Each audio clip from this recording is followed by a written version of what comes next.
Nous sommes là, mesdames et messieurs, fidèles au poste. Nous sommes dimanche, donc comme vous le savez, dimanche, c'est la rétrospective de la semaine.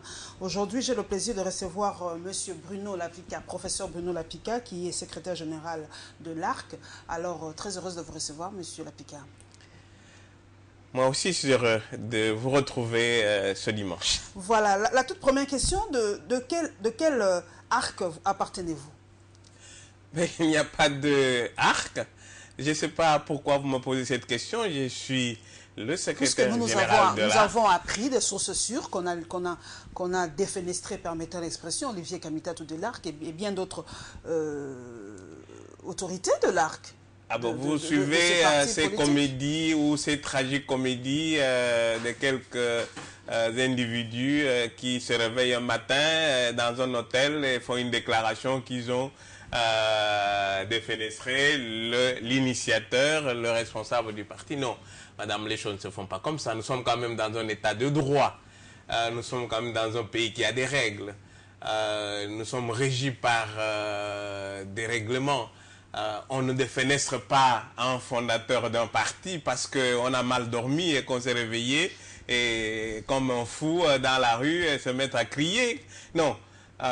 Tel que vous me voyez, je suis le dépositaire en tant que secrétaire général de l'ARC. Il n'y a qu'un seul ARC. L'ARC créé par Olivier Kamitatou, qui a pour président national AI l'honorable Condé Villaki Kanda et comme secrétaire général le professeur Lapika. Il faut que vous voyez, je pourrais peut-être vous dire que l'acte de création de l'ARC par le ministre de l'Intérieur. Mais vous comprenez quand même les revendications de ceux qui sont devenus de l'autre côté, si je peux me permettre aussi l'expression, parce qu'ils se disent que non, quand l'ARC a pris la décision de quitter la majorité présidentielle ou de créer le G7, et on ne les a pas contactés. Olivier Kamitatou et ses amis, entre guillemets, les 7 patrons comme on les appelle, ont pris cette initiative tout seuls, sans consulter les autres qui font partie du mouvement, qui font partie de ce regroupement politique. Pourquoi faire les choses seuls et impliquer les autres? Peut-être qu'ils avaient un autre point de vue. Non, madame. La réalité est la suivante. C'est que M. Kisanga Kabongelo est PCA du FPI. Il est PCA. Madame Élisée Mounembwe est questeur à l'Assemblée. Elle n'est plus d'ailleurs. Hein, ce sont je dirais, deux postes juteux qu'ils défendent bec et ongle pour rester à ce poste-là. Et on leur a dit, si vous voulez rester à ce poste, eh bien, il faut raconter ceci, il faut raconter cela. Alors, ils racontent comme ça, sans conscience. Mais que prévoit, soyons pratiques, que prévoit le règlement intérieur de l'ARC pour prendre, par exemple, une telle décision? Que prévoit le règlement intérieur?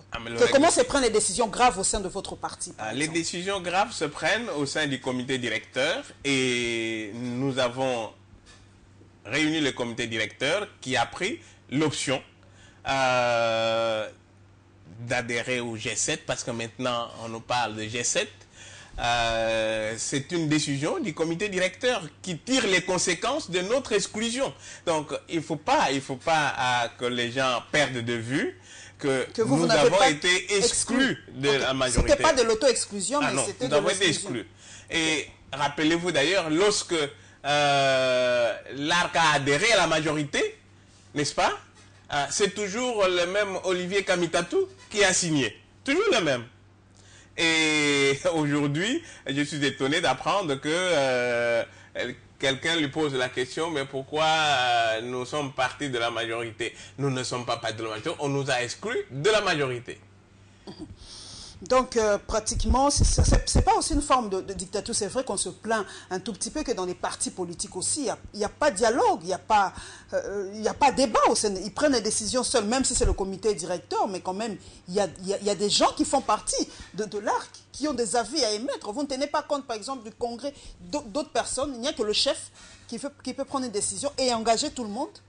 Écoutez, depuis que je suis dans ce parti, je dois commencer par vous dire que si Kisanga a été nommé PCA, eh bien, c'est Olivier qui a décidé. Il n'est pas venu nous demander, c'est lui qui a décidé. Si Mounembwe a été nommé questeur, c'est Olivier qui a décidé. Il n'est pas venu nous demander. Alors aujourd'hui, brusquement, c'est Olivier qui a décidé que Kisanga soit PCA, que Mounembe soit acquesteur, devient brusquement le diable parce que il a adhéré au G7. Alors, je ne comprends pas très bien, je ne comprends pas. Voilà, nous allons approfondir cela tout au long de l'émission. Donc nous ouvrons cette rétrospective, mesdames et messieurs, par la clôture de la 3e session de la commission mixte République démocratique du Congo, République sud-africaine et la réaction des participants. Plus de détails donc dans ce condensé.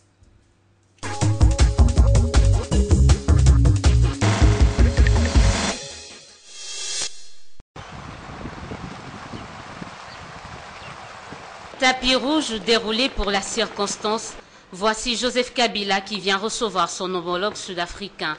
Accolade soutenue au regard des bonnes relations qui caractérisent la coopération entre les deux États. Juste après, destination salle des ambassadeurs du Palais de la Nation pour un tête-à-tête entre les deux chefs d'État.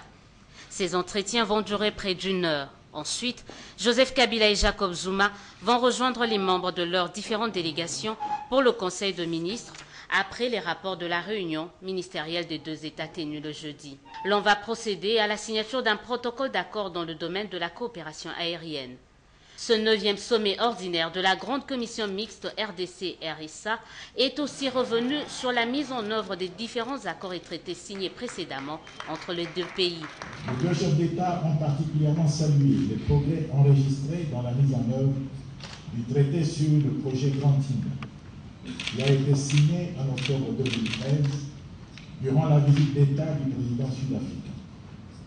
Il réaffirme le leadership conjoint de l'Afrique du Sud et de la République démocratique du Congo dans le développement du projet Grand Île.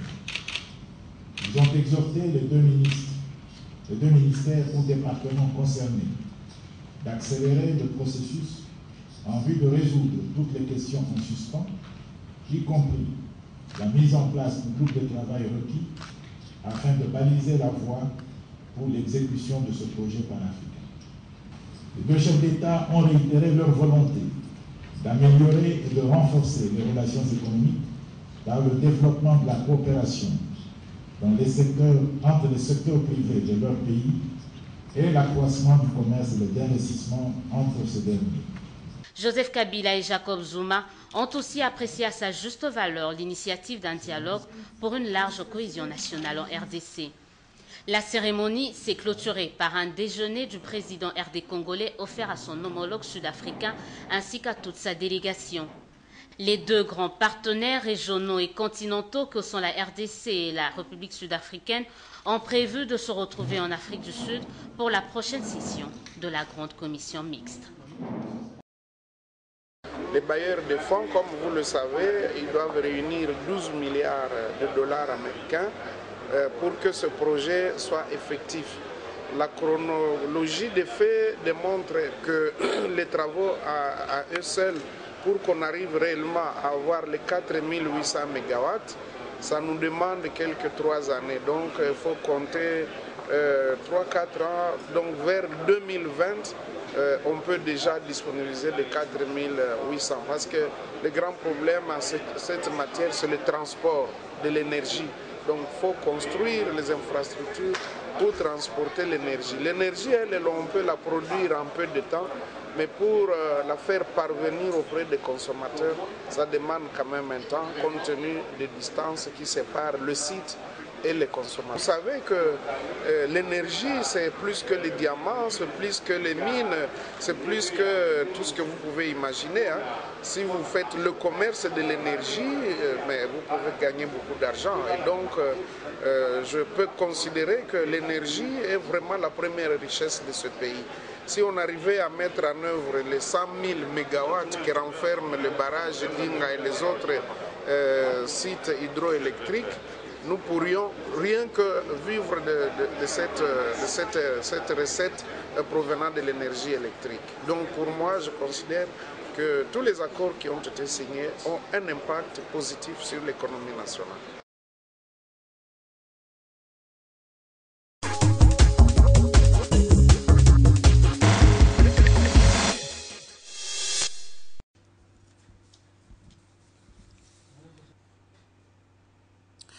Bruno Lapika, vous avez suivi le ministre de l'économie, hein, donc tous les grands accords signés, c'est vraiment un avantage pour la République démocratique du Congo. Il a dit, la RDC peut vivre que du commerce de l'énergie électrique. Vous partagez cet avis? C'est évident sur papier, oui. Sur papier. Les chiffres disent bien ce qu'ils veulent bien dire. Et puis vous constatez que ce sont des projets à très long terme. 3 ans. Hein, 3 ans. Bon, vous n'allez pas tenir 2020. Ce discours à quelqu'un qui est à Kitokimosi et qui n'a pas de courant chez lui pour lui dire d'attendre 3 ans. Non, c'est bon, je crois, comme accord de coopération. La coopération sud-sud, ça quand même... C'est déjà un avantage certain. Mais il faut éviter que ces accords ne profitent beaucoup plus à une partie, vous avez l'impression. Et surtout aux investisseurs. On peut très bien signer des accords alléchants, mais quelle est la part réelle de la population? Lorsqu'on vous parle de transporter le courant, s'il faut transporter le courant de Inga vers le Chaba et qu'on traverse toute la province du Kwango et du Kwilu sans en bénéficier, vous pouvez beau me dire que c'est un bon accord, moi je dirais tout juste un mauvais accord. Parce que la population locale, selon vous, ne se retrouve pas. Ah, ne se retrouve pas.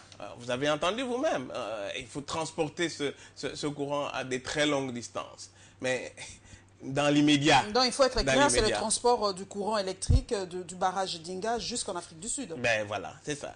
Donc, mais quel est l'intérêt réel? Sans doute on aura des dividendes en termes... Avec cet argent, on peut maintenant penser à améliorer la desserte interne. C'est ce que nous attendons. C'est ce que les différents projets ne disent pas. L'argent sera là, mais qu'est-ce qu'on en fera? Qu'est-ce qu'on en fera?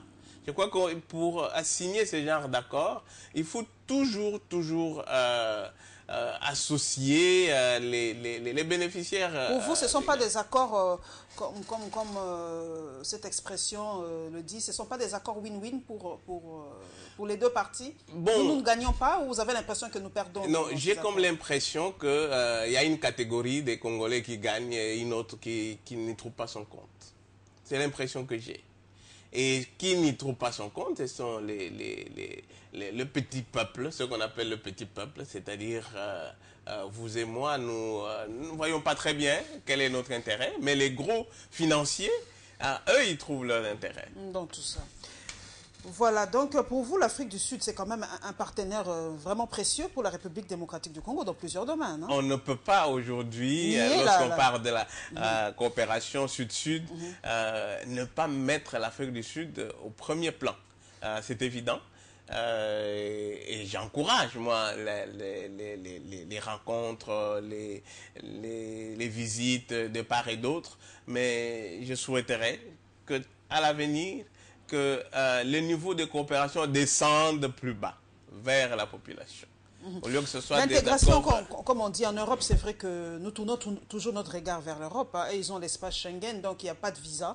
Est-ce que vous ne penserez pas que ça sera aussi bien pour booster un peu l'économie, les échanges, qu'il y ait un peu de suppression des visas dans l'espace, je ne sais pas, SADC ou dans d'autres espaces africains? Pourquoi il est difficile pour nous, Africains, d'abolir les frontières? Très bien, je crois que vous avez une très belle réflexion. Je pense, et vous rejoignez ce que je veux dire, si on voudrait que ces types d'accords soient profitables à tout le monde, je crois un premier signal fort serait la suppression des visas. Hein, pour les populations, que ce soit sud-africaines ou congolaises. Là, les gens sentiraient qu'effectivement, nous sommes dans une phase de coopération win-win, où les populations locales tirent profit des accords qui souvent s'arrêtent aux multinationaux. Les multinationales sont des entreprises que nous ne maîtrisons pas. De part et d'autre, hein, de part et d'autre. Quand je parle de l'Afrique du Sud, les populations sud-africaines elles-mêmes aussi, ce sont des bénéfices qui leur passent par-dessus la tête. Hein? Ce sont des bénéfices qui entrent dans les poches des multinationales.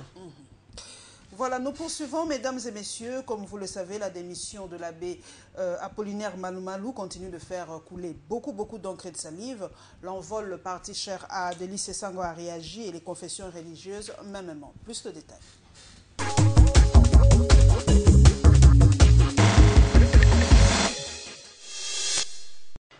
La nouvelle de la démission de leur président aux allures d'une décision nécessitait bien un rappel des troupes. C'est dans ce cadre que s'inscrit la convocation ce lundi de l'Assemblée plénière de la Commission électorale nationale indépendante en séance extraordinaire, le tout sous la conduite du vice-président de la centrale électorale. Il a été informé de la prise d'acte par son Excellence, Monsieur le Président de la République, chef de l'État, de la démission de son président pour des raisons de santé, et ce, conformément aux dispositions de la loi numéro 10/013 du 28 juillet 2010 portant organisation et fonctionnement de la Commission électorale nationale indépendante, telle que modifiée et complétée à ce jour, spécialement en ses articles 14 et 15. Au-delà de l'information, la séance s'est transformée en un moment d'hommage à l'homme, mais aussi en une interpellation au personnel de la CENI. Les membres de l'Assemblée plénière rendent hommage à cette brillante personnalité qu'est M. l'abbé Apollinaire Malo Moolongo pour sa collaboration durant les temps de travail qu'ils ont passé ensemble. Et ce fut pour tous les membres une expérience enrichissante sur plusieurs points de vue. L'Assemblée plénière saisit cette occasion pour inviter tous les personnels de la Commission électorale nationale indépendante, à travers ses divers démembrements sur l'ensemble du territoire national, à observer davantage les mêmes attitudes au travail. Discipline, professionnalisme et respect des textes légaux et réglementaires. Ces caractéristiques, credo, autrefois de leur président, doivent devenir le leitmotiv de chacun pour emmener le processus électoral à bon port. Démission du président de la Commission électorale nationale indépendante, la question ne cesse de susciter de réactions au sein de la classe politique congolaise. À l'envol, l'on dit prendre acte de cette démission de l'abbé Apollinaire Malo qui, du reste, témoigne l'essence du patriotisme. Ce parti cher à Délice Sanga exige le respect des dispositions portant organisation et fonctionnement de la centrale électorale. En outre, l'envol demande au bureau de l'Assemblée nationale d'inscrire en toute urgence cette question à l'ordre du jour.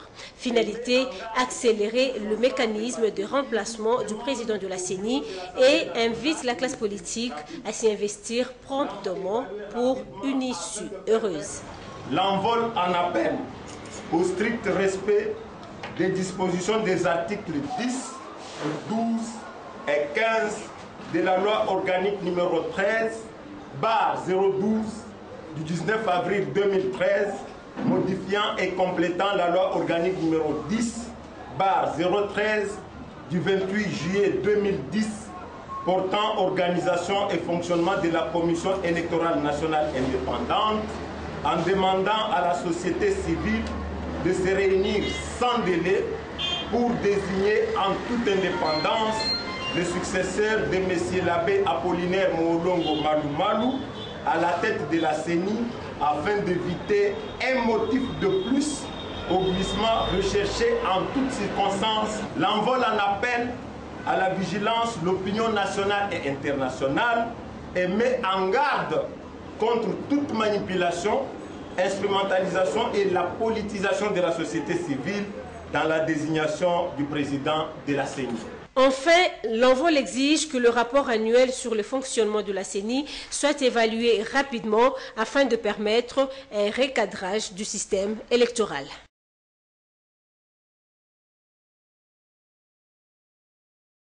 Selon ce communiqué, c'est le lundi dernier que les membres de la plateforme Confession religieuse se sont réunis. Les représentants venus de l'ECC, de la SYNCO, de l'Armée du Salut, de la communauté islamique du Congo, de l'Église orthodoxe, des églises indépendantes et des églises de réveil du Congo affirment avoir suivi avec attention le communiqué du cabinet de la présidence de la République du 10 octobre dernier, lequel souligne que le chef de l'État a pris acte de la démission de l'abbé Apollinaire Malo de la présidence de la CENI.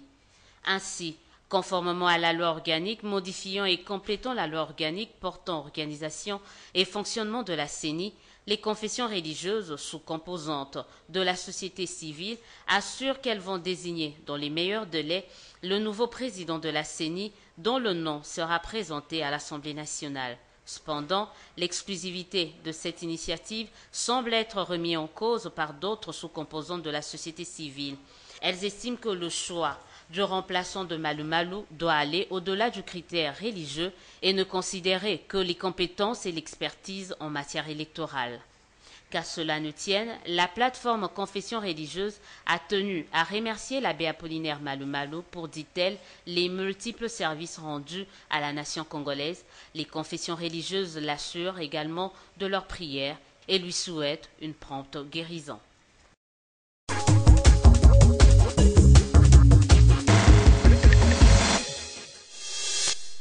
Bruno Lapika, quelle est la position de l'ARC par rapport à la démission de l'abbé Malou Malou?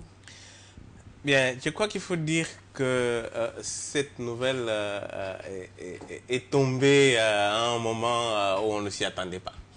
On ne s'y attendait pas. Cette nouvelle bouleverse en quelque sorte tous les calculs et tout le processus électoral. Autant certains se réjouissent, mais d'autres sont par contre très attristés par cette démission. Vous faites partie de quel camp? De ceux qui se réjouissent ou ceux qui sont attristés? Je ne suis ni dans l'une ou l'autre de ces options. Je me dis que l'abbé Malou Malou est un personnage énigmatique, très énigmatique. À la fois, il a des qualités, beaucoup, mais en même temps, on a décelé beaucoup de lacunes. Est-ce que pour vous, Bruno Lapika, une façon, comme disent une certaine opinion, de favoriser ce fameux glissement? Parce qu'il y en a qui disent que non, le remplacement de Malou Malou va prendre du temps, tout ça, donc c'est vraiment une option de plus pour favoriser le glissement. Non, je pense que les gens qui sont vigilants, c'est le cas, je crois, des confessions religieuses, ont compris. Ils se sont déjà réunis et ils sont prêts à proposer un candidat. Maintenant, on va voir quels sont ceux qui sont pour le glissement. Ce sont ceux qui vont empêcher les confessions religieuses à présenter rapidement le candidat. Les mécanismes de ce remplacement sont réglés par les textes. Par les textes. Oui. Donc, je crois que pour le moment, nous devons encourager les églises, les confessions religieuses à présenter très rapidement un candidat à l'Assemblée nationale. Mais ma très compétente collègue Élisée Odia l'a dit, il faut qu'on dépasse, les confessions religieuses l'ont dit aussi, il faut qu'on aille au-delà des critères religieux. Parce que est-ce qu'il faut vraiment qu'un religieux soit à la tête de la CENI? Ne doit-on pas tenir compte des compétences des experts en matière électorale? Bien, nous sommes dans un contexte assez spécial. Dans ce pays, on pense que les religieux présentent les meilleures garanties d'éthique dans une société comme la nôtre. Oui, éthique, oui, mais compétences, pas forcément. Compétences, pas forcément, et je suis d'accord avec vous, mais ce qui est important dans le cadre précis du processus électoral, on a besoin des hommes intègres. On a Il n'y en a pas chez les laïcs? Par rapport aux religieux, moins. Il y en a moins dans la catégorie des laïcs. Je pense qu'aujourd'hui, la société congolaise est beaucoup plus portée à faire confiance plus à un religieux qu'à un laïc. C'est vrai qu'il y a des laïcs qui sont intègres, mais je crois que si nous voulons aller vite dans le processus de remplacement, s'écarter des confessions religieuses va certainement nous faire traîner. Nous faisons par élimination. On a déjà eu un catholique, nous avons déjà eu un protestant. Oui. Maintenant, il nous reste les kimbanguistes et les musulmans. Et l'église de réveil. Non, je pense que... Nous procédons par élimination. Donc, il nous reste un kimbanguiste, un musulman et qui encore? Non, je pense que dans ce pays... Vous voyez la CENI présidée par un imam? Non, je ne pense pas qu'on va aller vers un comptage des... Parce que tout le monde doit se retrouver, c'est ce qui se passe dans ce pays. Tout le monde doit se retrouver. Tout le monde ne doit pas se retrouver. On doit tenir compte de la géopolitique religieuse, si je peux me permettre. Non. On sait quel est le poids politique des catholiques dans ce pays. n'est-ce pas? Quel est le poids démographique plutôt, pas politique, le poids démographique dans ce pays? On ne va pas prendre une église des réveils qui fonctionne uniquement à Kinshasa et pour dire qu'elle représente le même poids que l'église catholique. Je crois que pour le moment, les 2 ou les 3 grandes églises officielles connues, c'est l'église catholique, c'est l'église protestante et l'église kimbanguiste qui doivent présenter un candidat, à mon avis. Ok. Nous poursuivons, mesdames et messieurs, donc nous sommes à l'Assemblée nationale, nous nous rendons donc chez Aubin Minakou où s'est tenues les élections partielles pour le remplacement des membres au bureau et quelques députés ont répondu au micro de Bobo Samba. Suivons.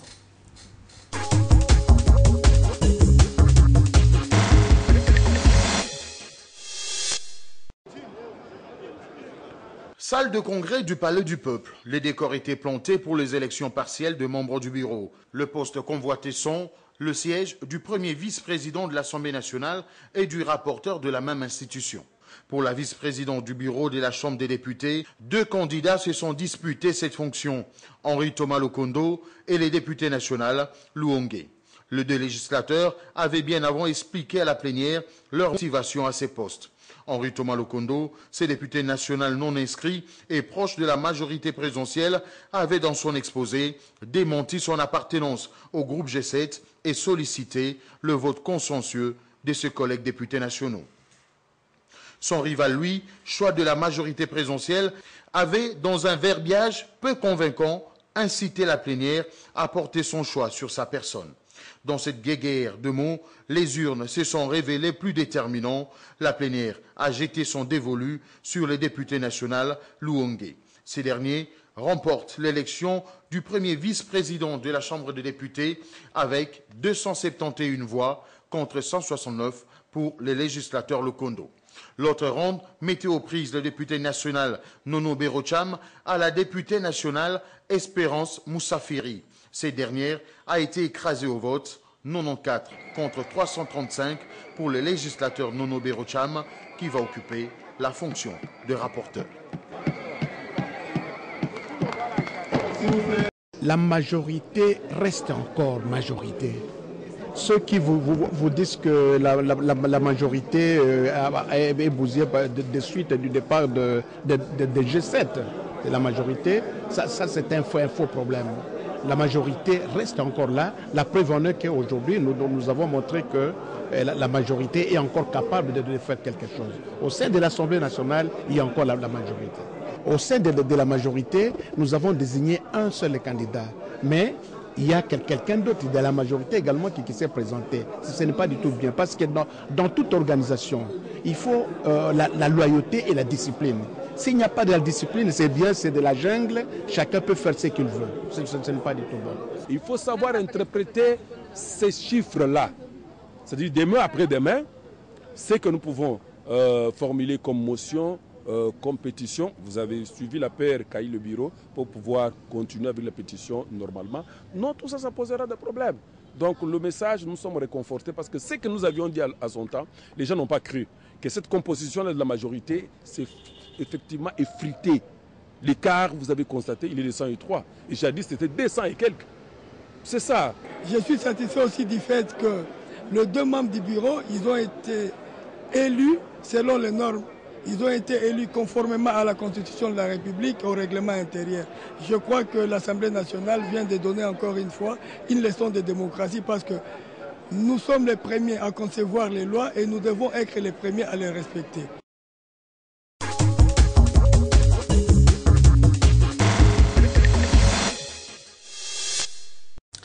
Bruno Lapika, le bureau est maintenant au complet. Pour vous, les gens qui ont été élus remplissent les critères pour remplacer ceux qui sont partis? Bon, je pense que le vote ne s'est pas fait sur base des critères scientifiques. Ce sont des choix politiques. Tout simplement. Simplement, ce sont des choix politiques. Parce que si on devait voter les candidats en fonction des critères scientifiques établis, je crois que le résultat ne serait pas celui qui est là. Le résultat que nous avons là, c'est le résultat d'un choix politique. Vous avez suivi le choix politique de la majorité, encore que on se retrouvait devant deux candidats de la majorité. Pour moi, c'est de nouveau pour vous, une non, question... Vous êtes professeur, donc ouais. vous êtes scientifique, rationnel. Pour vous, cette élection, vous avez dit que c'est un choix politique, mais vous n'avez pas quelle impression de fois nos députés n'ont pas de conscience? Parlons franchement. Puisque quand on balance, vous avez dit, vous êtes professeur, là nous parlons vraiment de façon scientifique, entre Thomas Lokondo, Henri Thomas Lokondo et l'autre, le nom même m'échappe. Donc le charisme d'Henri Thomas Lokondo et de l'autre, les deux, la balance, le choix était, pour une certaine opinion, le choix était clair, car Thomas Henri Lokondo était le choix idéal pour la majorité présidentielle. Bien, naturellement, vous avez suivi de l'extérieur et vous avez raison d'émettre cet avis. Mais lorsque vous êtes de l'intérieur, à l'intérieur, le raisonnement qui passe, ce sont des raisonnements basés sur des raisons politiques. Et les raisons politiques s'écartent souvent de l'objectivité. Mais qu'est-ce qu'il faut faire? Ben, ce qu'il faut faire, c'est... la loi de la majorité, tout simplement, la discipline de la majorité. Pour l'instant, malheureusement, le système politique dans lequel nous évoluons nous impose ce type de fonctionnement qui, à la limite, est dysfonctionnel. C'est la loi de la majorité. C'est la majorité qui en impose à la minorité. La minorité peut avoir des arguments les plus convaincants possibles, mais lorsqu'il faut les départager par le nombre, eh bien, la minorité n'aura jamais, mais jamais raison. Maintenant, la balance au sein de l'Assemblée nationale, les députés ont réagi, ils ont dit que la majorité a quand même, est tout de même un tout petit peu ébranlée hein, avec la création du G7 aujourd'hui. Est-ce que pour vous, le G7 aujourd'hui est considéré comme une autre forme de pression, un autre groupe qui pèse à l'Assemblée nationale aujourd'hui? C'est évident, le G7 est un groupe qui pèse. Pour la bonne et simple raison que les députés G7 représentent près de 80 députés. Et lorsque ces 80 quittent la majorité et qu'ils vont dans l'opposition, c'est certain que la majorité est amputée. Maintenant, la majorité dit non, c'est pas 80, peu importe. Mais selon les lois qui nous régissent, c'est 80. Même si c'est 60 qui quittent, eh bien, la majorité est amputée. Et lorsqu'elle est amputée, c'est que le fonctionnement n'est plus le même. Quand bien même... Mais quand il faut voter les lois, vous voyez, quand il faut choisir, la majorité gagne toujours. Donc, oui, mais ça n'impacte pas tellement dans la vie pratique de l'Assemblée nationale. Oui, la majorité peut gagner par une majorité absolue. Il suffit d'avoir la moitié plus une voix. Puisque la majorité a plus de députés, si on doit passer aux voix, la majorité gagnera toujours. C'est ça la loi de la majorité. Mais aujourd'hui,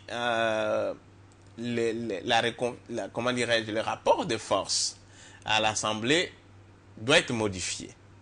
Le rapport au niveau du bureau qui était de 2 à 5 doit passer de 3 à 4.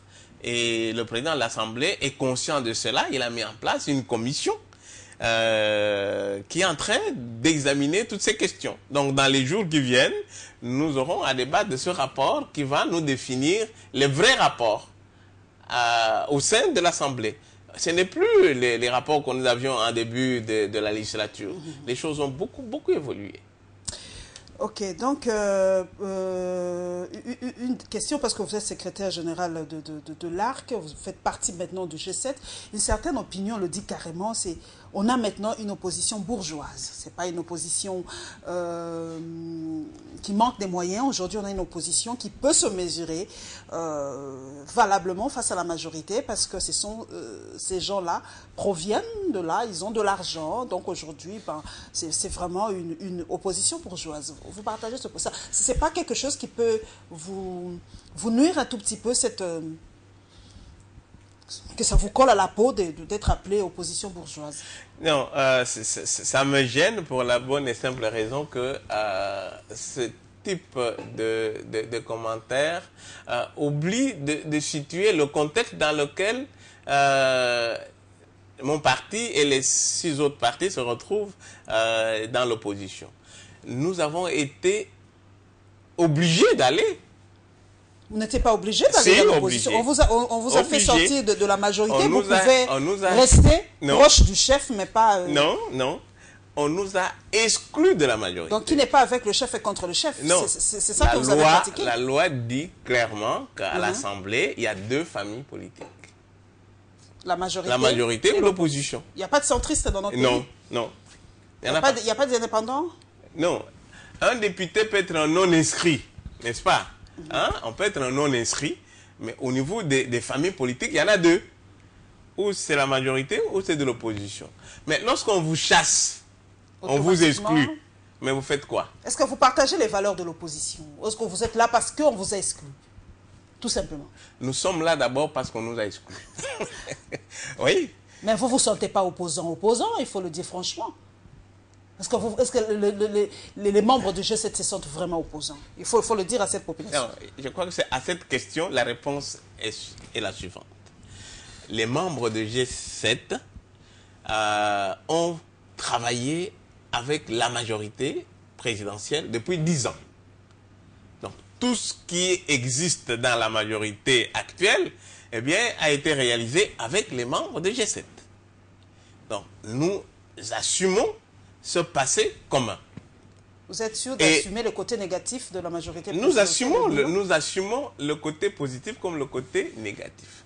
Nous avons voulu, par notre lettre, apporter notre contribution au chef de l'État pour l'amener à remédier à certaines lacunes, carences que nous avons observées, pour continuer à garder le pouvoir. Mais ceci n'a pas plu à certains collègues de la majorité qui ont amené le président de la République ou la majorité. On vous reproche, par exemple, c'est vrai que nous restons un peu dans ce chapitre, on vous reproche d'avoir écrit une lettre ouverte. Pourquoi n'avez-vous pas cherché à voir directement le chef? Avoir une audience, je ne sais pas, est-ce que le chef n'est-il aussi inaccessible qu'on l'a dit? Pourquoi le G7 n'a pas cherché à voir directement le chef et lui exposer ses problèmes? Non, pourquoi pas? Pourquoi écrire une lettre ouverte? Peut-être ça froisser le chef quand même. C'est le chef de l'État, il faut un peu de respect, un peu de... Si vous la qualifiez de lettre ouverte, oui, ça peut faire, mais ce n'était pas une lettre ouverte. Comment ça s'est retrouvé dans les médias? Eh bien, c'est très simple. En moins de quelques minutes? C'est très simple. La lettre était adressée au chef de la majorité, pas au chef de l'État, au chef de la majorité. Ah bon, c'était pas adressé au chef de l'État? Non, c'est au chef de la majorité. Qui est Aubin Minakou? Non, Aubin Minakou est le secrétaire général. Le chef de la majorité? Le chef de la majorité, c'est le chef de l'État. Oui. Enfin, il faut être clair. Ah oui, mais il faut être clair. Le chef de la majorité, c'est... Le chef de il faut dire l'autorité morale. Oui, vous pouvez l'appeler autorité morale. Oui. La lettre est adressée au chef de la majorité, c'est-à-dire l'autorité morale. Parce que quand vous dites chef de la majorité, on peut confondre avec Aubin Oui, Minakou. on peut confondre, mais Minakou est secrétaire général. Avec copie aux différents membres du bureau politique. Et la lettre est adressée aux différents membres du bureau politique parce que nous avons estimé que les autres devaient être au courant de nos revendications ou de nos commentaires ou plutôt de notre contribution. Parce qu'au départ, c'est une contribution. C'est une contribution. C'était pas une lettre de revendication, mais c'était une contribution. Alors, les autres membres devaient partager cette contribution. Alors, le fait qu'on l'a adressé aux autres membres du bureau politique, je crois que les fuites sont parties de là. C'est pas de vous. Hein. Les fuites sont parties de là, pas de nous. Les fuites sont parties de là. Nous regrettons qu'il y ait eu des fuites, bien sûr. Hein? Mais vous savez, dans ce pays, les gens gardent rarement le secret de la correspondance. Voilà comment la liste se retrouve sur la place publique. Nous allons rester dans le chapitre des partis politiques parce que nous y sommes. Donc, nous prenons l'activité de 2 partis politiques. Comme je l'ai dit tout à l'heure, nous allons prendre le choix. Le choix, c'est le parti, le PDC et l'ARC, évidemment.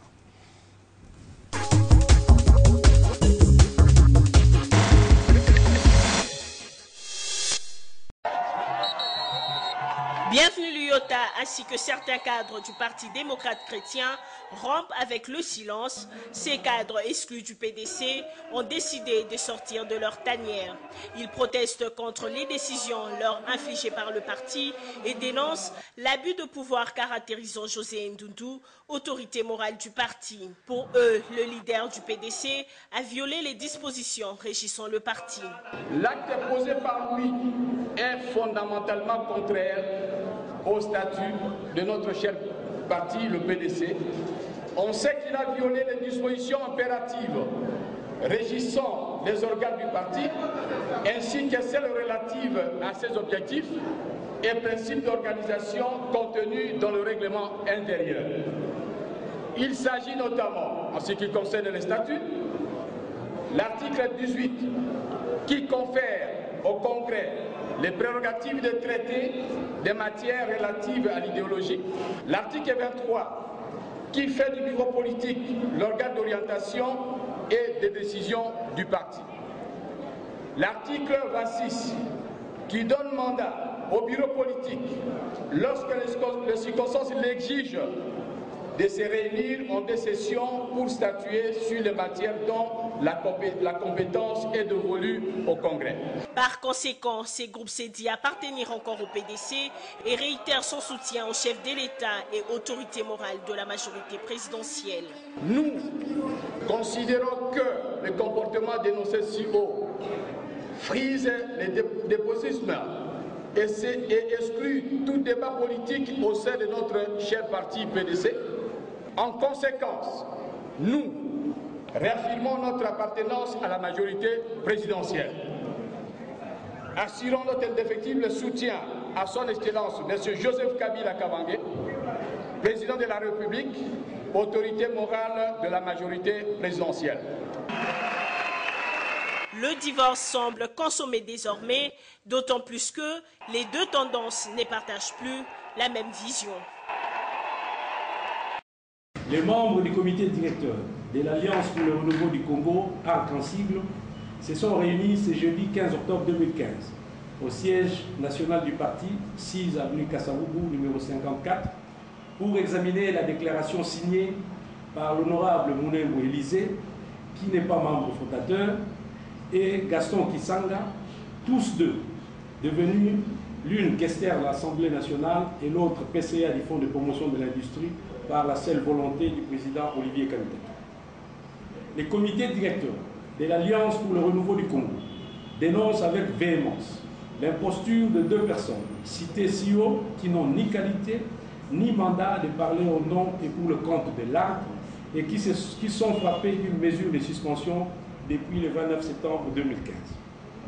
Les membres du comité directeur réaffirment leur soutien à l'honorable Conde Vilakikanda, président national AI de l'Alliance pour le renouveau du Congo. Ils expriment par la même occasion leur soutien total à l'honorable Olivier Kamitatou Etou, initiateur de l'ARC. Ils exhortent tous les membres, militants et cadres de l'ARC à lutter pour le respect de la Constitution et des valeurs démocratiques, gage d'une paix durable dans notre pays. Par ailleurs, le comité directeur de l'ARC se réserve le droit de recourir à toutes les voies de droit.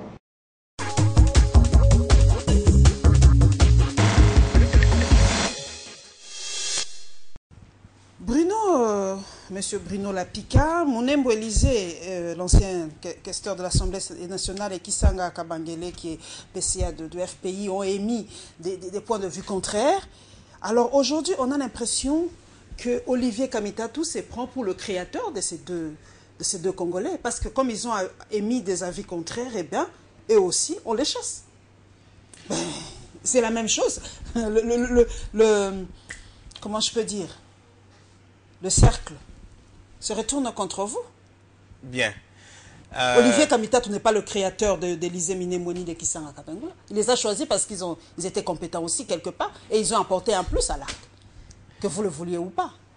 Bien, je voudrais d'abord recadrer pour dire que Kisanga Kabongelo Gaston et Mnembwe Élysée ont été suspendus du comité directeur. Ils n'ont pas été chassés. Ils ont été suspendus du comité directeur. Parce qu'ils ont émis un avis contraire. Parce qu'ils ont désavoué l'autorité morale du parti et le comité directeur qui a pris des décisions souveraines. Ces deux personnalités sont vice-présidents du comité directeur. Ils ont participé aux réunions du comité directeur au cours desquelles nous avons pris des décisions. Ils étaient présents. Ils étaient présents. Et plusieurs décisions d'ailleurs qui ont été prises ont eu comme source Gaston Kabongelo, Kisanga Kabongelo. Et tout à coup, parce que se sentant menacés, ils ont peur de... il faut qu'on parle franchement. Oui. Hein. Ils ont peur de perdre leur poste. Déjà, Élysée Minembe l'a perdu à l'Assemblée nationale, ça c'est sûr. Il y avait déjà eu des élections, donc elle n'est plus que... Elle n'est pas concernée par les élections. Ok. Elle n'est pas concernée par les élections. Elle est encore questeur. Elle est encore questeur. Oui, parce qu'il y a eu élection partielle. Oui, c'est une élection partielle. On a eu que pour le premier vice-président de l'Assemblée nationale. Et le rapporteur. Okay. Et le rapporteur. Voilà. Elle est encore questeur. Elle est encore questeur. Donc, pour vous, elles ont désavoué Olivier Kamitatou par peur de perdre leur poste. Ah oui, tout simplement. On leur a demandé, je pèse bien mes mots, on leur a demandé de choisir. Soit vous restez questeur à l'Assemblée, alors vous devez désavouer Olivier Kamitatou. Et ils ont choisi de désavouer Olivier Kamitatou pour rester à l'Assemblée. Qui leur a demandé ça? Mais la majorité. La majorité leur a demandé. Et ce n'est pas quelque chose que j'invente, ceci a été dit publiquement par le numéro 1 de l'Assemblée. Okay. Et Kisanga, la même chose. Par peur de perdre son poste de PCA, eh bien, il a été contraint de faire ces déclarations pour désavouer Olivier Kamitatou. Tout le reste, là, c'est du cinéma. C'est même du théâtre. Ils n'ont pas le droit de défenestrer Olivier Kamitatou. Mais ils n'ont qu'un droit. Ils n'ont qu'un droit. Ils sont vice-présidents. En dehors du comité directeur. Mais quel est ce droit que vous pouvez avoir pour chasser Olivier Kamitatou? Je vous ai dit au départ que l'acte de création de l'arc porte mon nom. Il n'y a ni le nom de Kisanga ni de Mnembwe. Donc ils ne savent même pas comment l'arc a été créé. Lorsque vous allez au ministère de l'Intérieur, le ministre de l'Intérieur reconnaît comme président national AI de l'arc l'honorable comte de Villa Kikanda. Et le professeur Lapie que je suis comme secrétaire général. Il n'y a pas de nom de Kisanga ni de Mnembwe. Au nom de quoi peuvent-ils se retrouver dans un hôtel, hein, même ligne ou je ne sais pas où, et faire des déclarations au nom du comité? J'étais malade de voir à la télévision. En bref, vous allez nous dire, parce que nous devons éclaircir pour cette population qui nous suit, que ces deux messieurs, ou ces deux compatriotes, Élysée Mnembwe et Gaston Kisanga, étaient présents lorsque les décisions ont été prises pour le G7, pour la création du G7. Ils étaient présents. Pour toute autre forme de décision, ils étaient présents. J'ai avec moi les procès-verbaux des différentes réunions des comités directeurs auxquels Kisanga et Élysée Mnembwe ont participé. Mais après, ils ont désavoué de peur de perdre leur poste. Ben voilà. Mais vous avez quand même suivi, bienvenue l'IOTA du PDC, notre parti qui fait maintenant partie du G7. Il a dit il y a un peu abus de pouvoir, hein, parce qu'ils ont violé, José Ndundo a violé les dispositions du statut du parti. Et la grande question aujourd'hui, l'idéologie de vos partis aujourd'hui, vous avez basculé dans l'opposition, mais votre idéologie maintenant c'est quoi? Vous allez changer votre projet de société? Comment ça va se faire? Vous avez créé aussi votre propre idéologie? Non. Sur le plan idéologique, chaque parti a un choix idéologique clair. L'ARC est un parti libéral. Nous sommes des libéraux. Et lorsque vous regardez les statuts de créant l'ARC, eh bien, nous nous définissons comme un parti du centre. Mais notre choix idéologique, c'est le libéralisme. C'est le libéralisme. Mais s'il n'y a pas abus de pouvoir comme se plaignent ces jeunes gens quand même, il faut quand même les écouter aussi. Il n'y a pas un peu abus de pouvoir? Est-ce que vous ne consultez pas les gens avant de prendre de grandes décisions comme ça? Mais les gens aussi, leur poste, il faut quand même aussi tenir compte, bon, que vous le vouliez ou pas, c'est là où ils gagnent leur argent. Ils ont aussi peur de perdre leur poste. Mettez-vous à leur place. Eh bien, un parti fonctionne sur base des organes. En ce qui concerne l'ARC, vous avez plusieurs organes centraux, notamment le Congrès, que nous n'avons jamais organisé, que nous allons organiser bientôt. Vous avez le Conseil national, que nous avons organisé une fois. Nous avons le Bureau national, que nous avons organisé 2 fois. Nous avons le comité directeur qui se réunit chaque mois. Et moi, je organise les réunions du comité directeur tous les mois. C'est au cours des réunions du comité directeur que les grandes décisions se prennent. Est-ce qu'on peut les communiquer aux autres, à la base ou aux autres organes? Chaque fois que nous avons une réunion du comité directeur, à l'issue de cette réunion, il y a un procès verbal qui est accessible au cadre du parti. Et s'il y a des instructions, nous les transformons sous forme de directives que nous envoyons dans les comités fédéraux. Mais il y a des gens qui n'arrivent pas aux réunions du comité directeur, donc ils ne sont pas informés de certaines décisions. Quelqu'un peut manquer une réunion, il ne peut pas dire « Non, moi je n'étais pas à cette réunion, donc ce que vous avez pris comme décision n'est pas valable. » Mais vous étiez absent, monsieur, sans raison.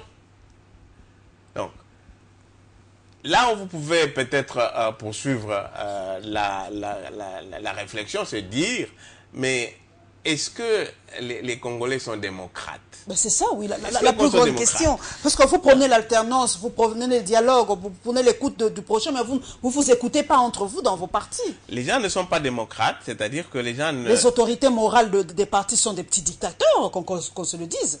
Bien, c'est une réflexion qui est sans doute à partager sur l'ensemble des partis politiques. Ce n'est pas propre à l'ARC, ni au PDC, c'est la même chose au PPRD, c'est la même chose au MSR, partout c'est pareil. Dès l'instant où vous avez une autorité morale, où vous avez un fondateur, eh bien le parti a tendance à se structurer autour de ce fondateur. Donc, comme il s'est dit, je me permets de le dire à Lingala, Zabornanga, donc je fais de ça ce que je veux sans tenir compte des autres qui ont apporté un plus dans ce parti. Olivier Kamitatou n'est pas seul à l'ARC, Ndundo n'est pas seul au PDC, les autres, est-ce qu'ils tiennent compte des autres?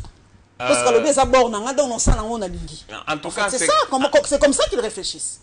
En ce qui nous concerne, en ce qui concerne l'ARC, le comité directeur de l'ARC se réunit de manière régulière. Les grandes décisions sont prises au niveau du comité directeur. Il y a des décisions qui se prennent parfois en dehors, n'est-ce pas, lorsqu'il s'agit parfois de nominations. Je vous ai dit tout à l'heure, lorsqu'on a nommé Kisanga Kabongo le PCA, on n'est pas venu au comité directeur. On l'a nommé et il était content, il a fait 7 ans, 8 ans. Lorsqu'on a nommé Élisée Mounemboué Kester, la même chose, ce n'est pas le comité directeur qui a fini, c'est Olivier qui a proposé et les restés, ça fait 4 ans, 5 ans. Bon, sans doute en ce moment-là, on trouvait que c'est bien, c'est très bien. C'est maintenant que, lorsqu'Olivier Kamitatou signe une lettre où les membres du comité directeur ne signent pas, alors ça devient mauvais. Bon, ça fait 2 poids, 2 mesures, n'est-ce pas? Et je crois que ça doit être une occasion, maintenant, pour les Congolais que nous sommes, à réfléchir sur le fonctionnement de nos différentes institutions. Ceci est vrai, j'ai dit, sur l'ensemble des institutions que nous avons. Quand vous regardez l'Assemblée nationale, le Sénat, mais il y a des choses qui se prennent sans que les députés ne soient au courant. Hein? Alors que, réglementairement, eh bien, tout devait se prendre de manière collégiale. C'est un dysfonctionnement de nos institutions, quoi qu'il y a... Ça donne matière à réflexion. Oui, ça donne matière à réflexion. Tout à fait. Nous poursuivons, mesdames et messieurs, l'avant-dernier dossier dont nous prenons le volet socio-culturel. Nous vous proposons la rentrée académique 2015-2016 et l'hommage rendu au grand maître Luambo Makiadi.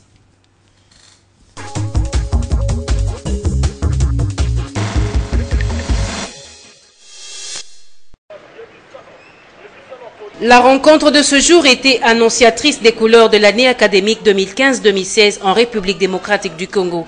Théophile Mbemba, ministre de l'Enseignement supérieur et universitaire, a au cours de cette rencontre donné les grandes orientations en vue d'une année meilleure, au mieux l'épanouissement des universités en RDC. L'on notera dans ses recommandations le respect du calendrier académique. Il est donc temps pour nous tous de prendre conscience de la nécessité de réorienter notre système éducatif et les formations afin de procurer les savoirs, les compétences, les aptitudes, la capacité d'innovation et de créativité qui sont indispensables à la promotion d'un développement durable, tant sur le plan national que continental, et même mondial. Bien avant, l'on a enregistré différentes interventions du haut de cette tribune.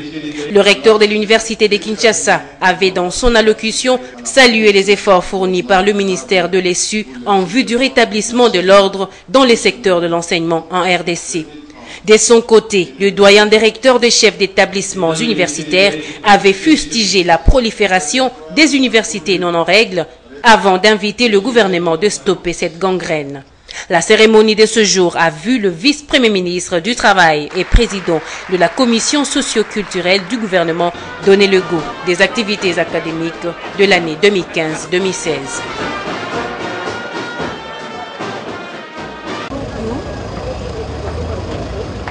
Saint-Joseph de Matongé.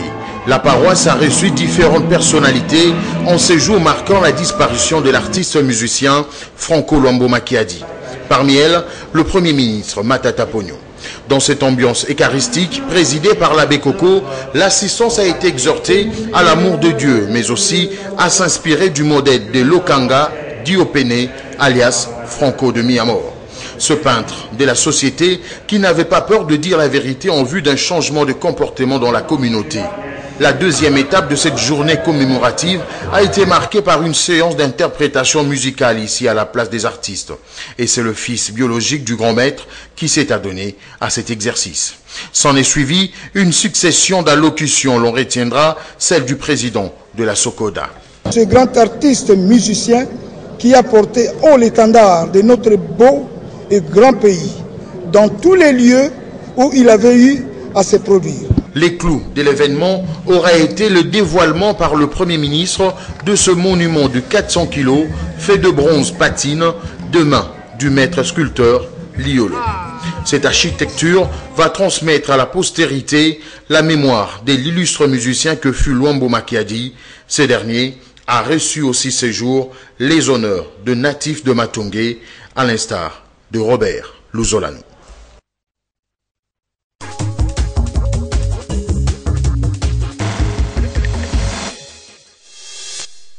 Professeur Bruno Lapika, vous êtes professeur à l'université de Kinshasa, si je ne me trompe pas. Oui. Mais comment se présente aujourd'hui le calendrier académique? Parce que c'est vraiment un flou artistique, le calendrier académique en République démocratique du Congo. On ne sait pas quand ça commence et quand ça se termine, en fait. Non, je crois que sur ce point, il y a des raisons d'avoir le sourire en disant que nous sommes sortis du gouffre. Où nous avons connu des années, pendant plus de 15 ans, des années non académiques en fait, où des promotions se chevauchaient, 3 promotions en une. Aujourd'hui, on peut avoir des motifs de satisfaction en disant que le calendrier est en train de s'uniformiser, hein, est en train. C'est pas encore... Pour toutes les universités, il faut quand même... Pratiquement.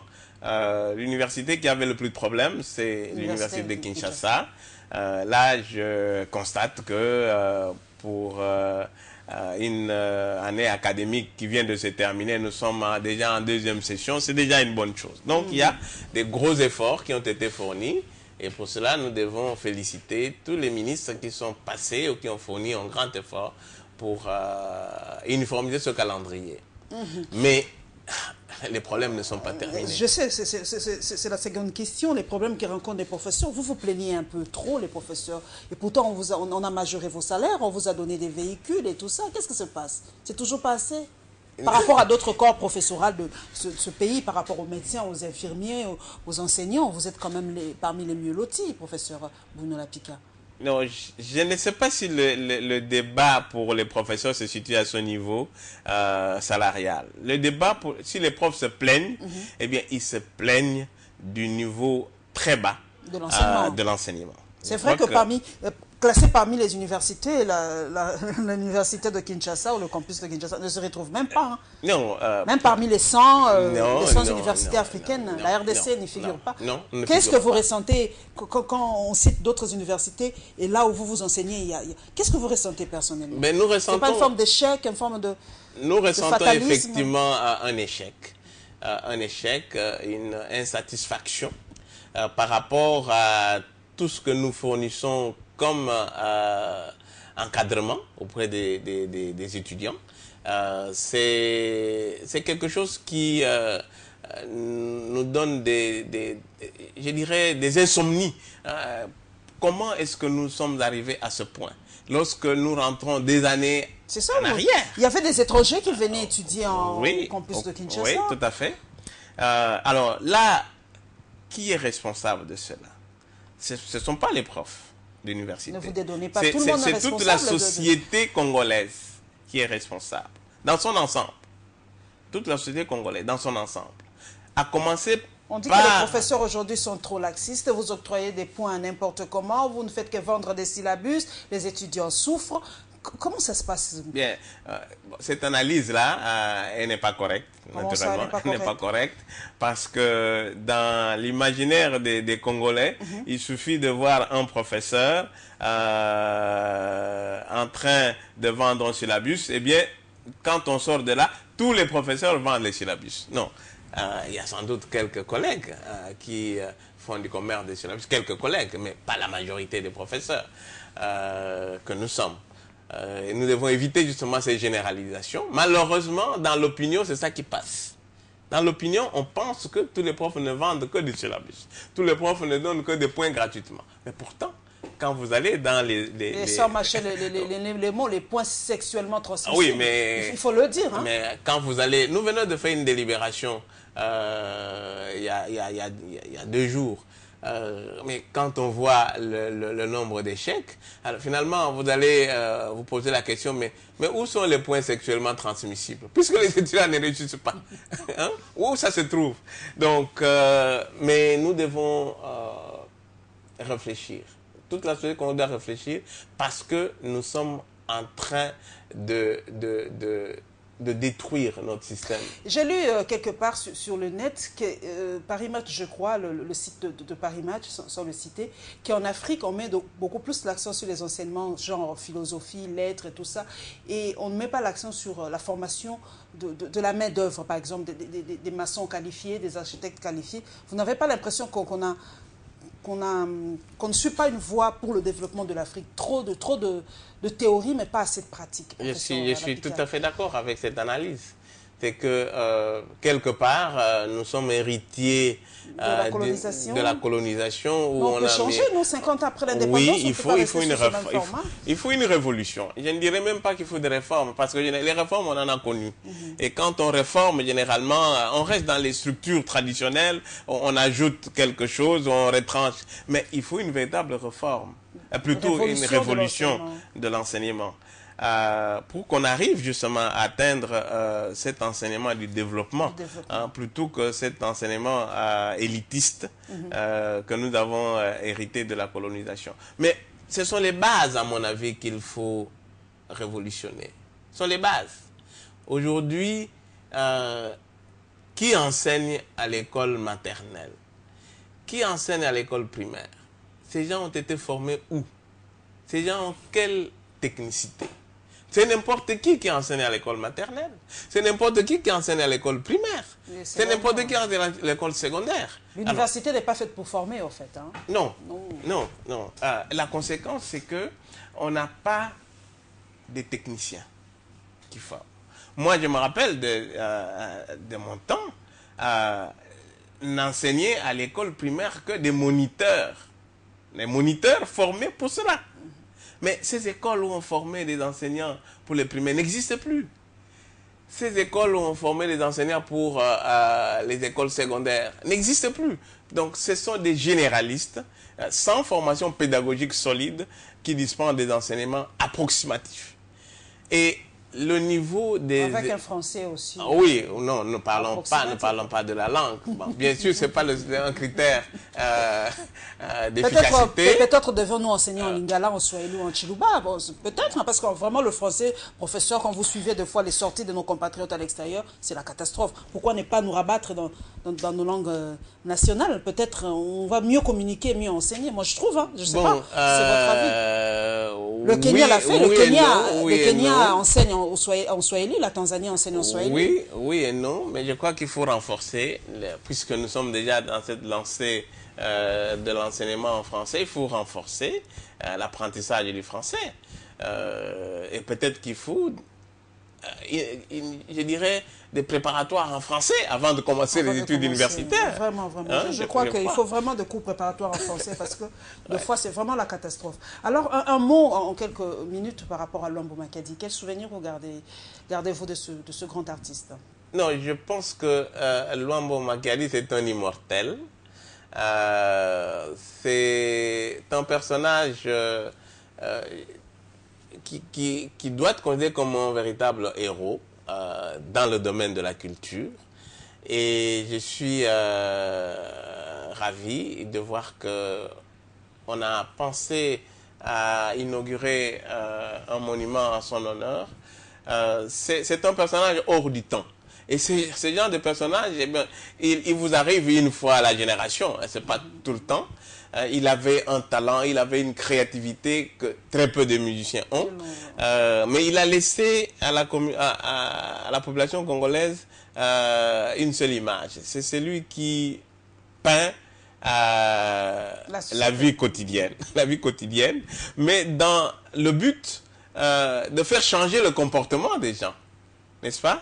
Et quoi, sur ce point-là, ça nous manque aujourd'hui. Peut-être il aurait chanté le G7 aujourd'hui. C'est pas impossible qu'il serait sans doute du côté du G7. C'est pas possible. Voilà, nous allons terminer, mesdames et messieurs, par la visite des journalistes chez notre confrère, dans la famille de notre confrère Daniel Safou et la levée de la mesure de la DGRAD par rapport à Congo Web Télévision.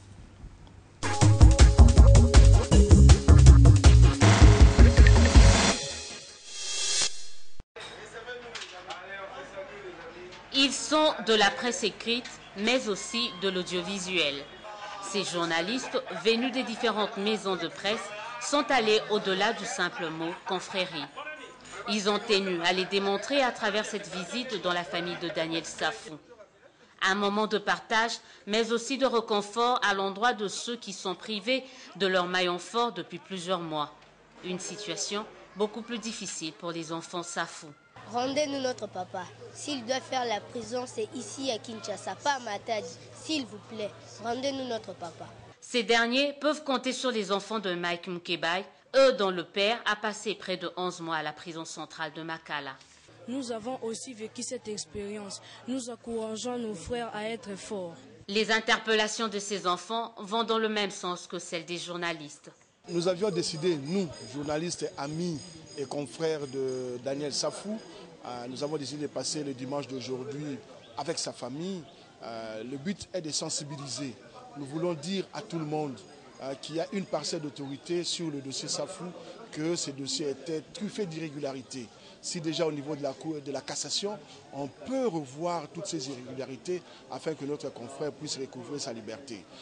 Et en plus, si Safou doit faire la prison, nous estimons que c'est ici à Kinshasa, où il est près de sa famille. Ces 2 années, les enfants ont besoin de sa chaleur, de la chaleur de leur papa. Ils n'ont pas la possibilité d'aller le visiter.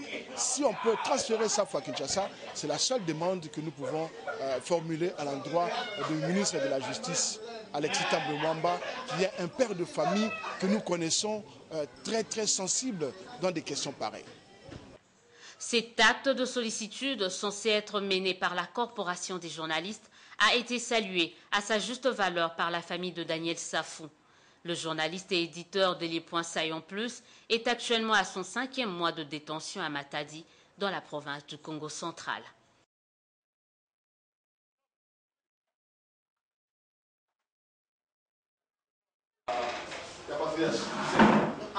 La nouvelle a suscité une liesse à Congo Web Télévision. Les journalistes de ce média ont passé 3 mois d'impayement aux conséquences fâcheuses d'une décision de la DGRAD. Par sa lettre du 20 juillet dernier, la DGRAD avait saisi les comptes bancaires des Congo Web Télévision et privé cette dernière la possibilité de rémunérer son personnel. Je voulais rappeler également à tous ceux qui ont l'habitude de me suivre quand je présente Table Ronde chaque jeudi à 21h et vendredi à 11h, que ça fait 3 mois que je ne suis pas payé. Ça fait 3 mois. Et même ma femme, je vous dis là, ça vous fait rire, même ma femme ne me comprenait pas. J'étais l'homme le plus heureux quand j'ai vu mon patron prendre le courage, contrairement à d'autres, pour amener cette affaire au niveau de la justice. Et nous sommes allés couvrir cet élément. Le jour où les reportages passaient, et parce que dans le reportage, on a signifié qu'on a fait 3 mois dans l'impayement. Je suis rentré à la maison, j'ai demandé à madame, est-ce que tu as suivi le journal? Elle m'a dit non. Je l'ai réveillée à 2 h du matin pour qu'on suive la rediffusion ensemble. Finalement, elle a compris, elle m'a dit, qu'est-ce qui se passe? Qu'est-ce qui se passe exactement? Alors que l'affaire est pendante à la justice, voici que la DGRAD surprend tout le monde par sa lettre pour accorder la main levée des comptes bancaires des Congo Web. Une nouvelle saluée par les journalistes. Particulièrement, je suis très contente du fait que la DGRAD puisse revenir à la raison. Vous le savez très bien, le pays traverse un moment très important de son histoire et on n'a pas besoin de...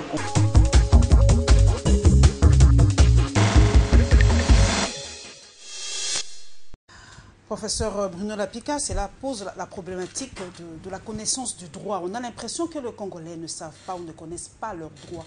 Ils subissent beaucoup.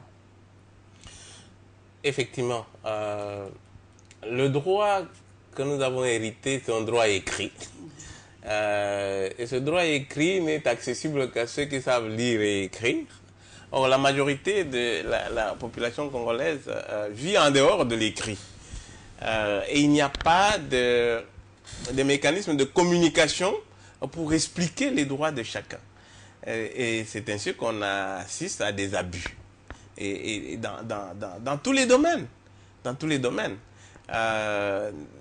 Le cas que nous avons évoqué des partis politiques, c'est la même chose. C'est la même chose.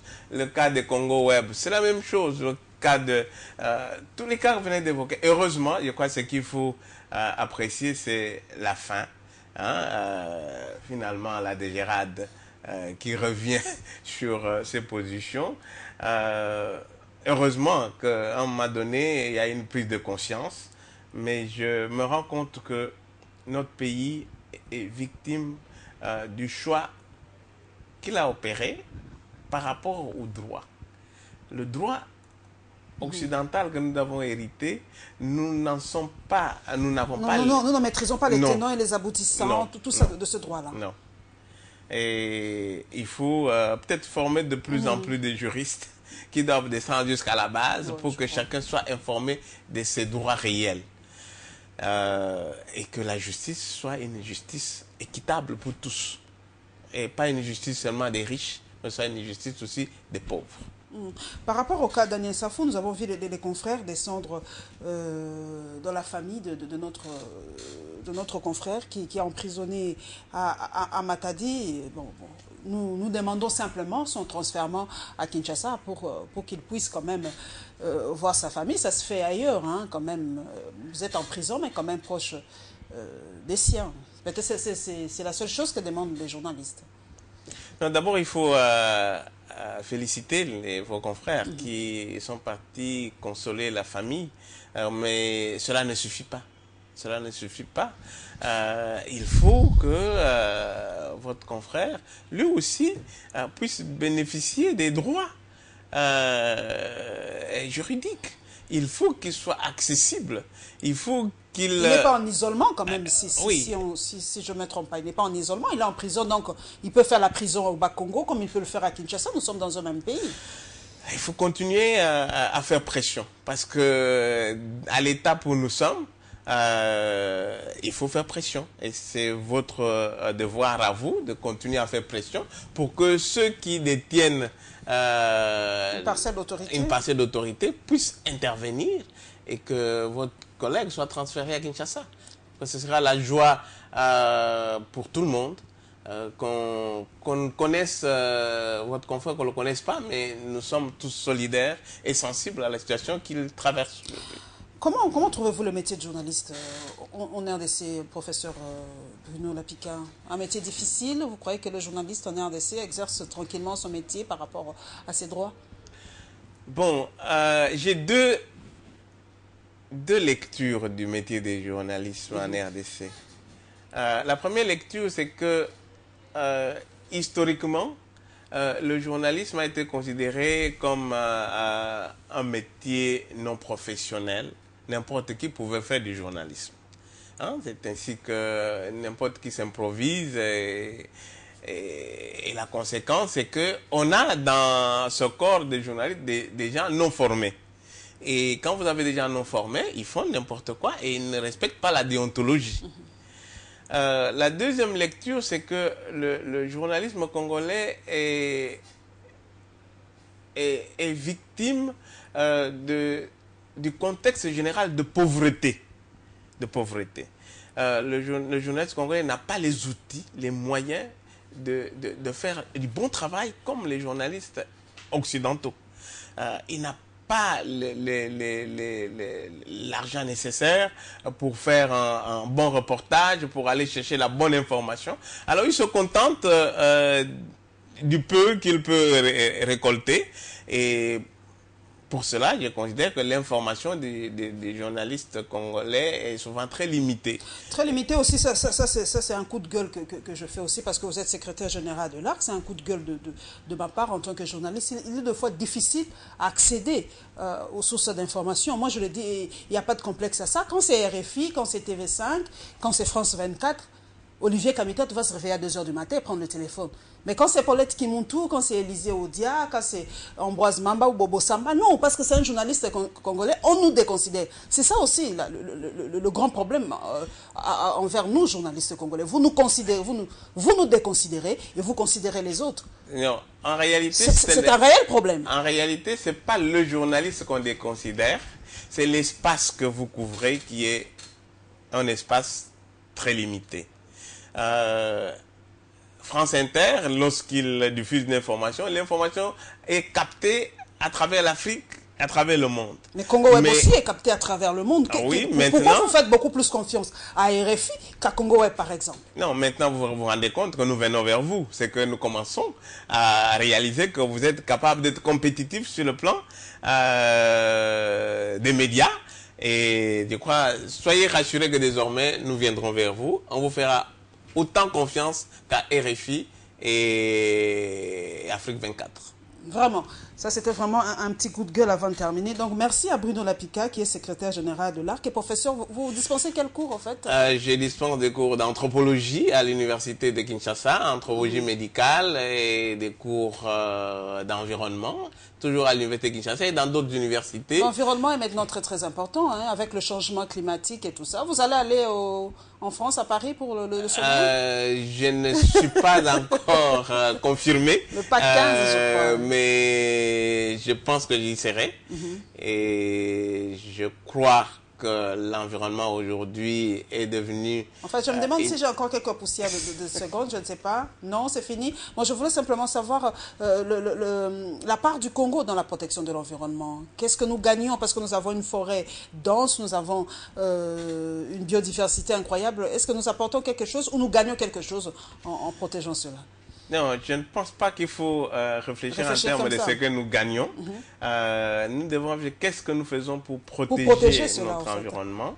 Parce qu'en protégeant notre environnement, nous nous protégeons nous-mêmes et nous préparons notre développement pour les années à venir. Parce que si nous ne le faisons pas maintenant, eh bien, nous allons détruire l'écosystème. Et nous allons continuer à rester dans la pauvreté. Celui qui protège son environnement, améliore son écosystème, protège ses ressources et prépare l'avenir et le développement durable. Voilà, merci beaucoup au professeur Bruno Lapika, secrétaire général de l'ARC. Il a dit, hein, il n'y a qu'un seul ARC, donc pour secrétaire général de l'ARC. Merci à vous, mesdames et messieurs. Merci à tous mes followers sur les réseaux sociaux, Facebook, Twitter, Instagram. Merci à toute l'équipe technique qui a permis à ce que cette émission soit bien visualisée chez vous. Et nous nous retrouverons avec le même plaisir, sinon pas plus, le dimanche prochain, Inch'Allah.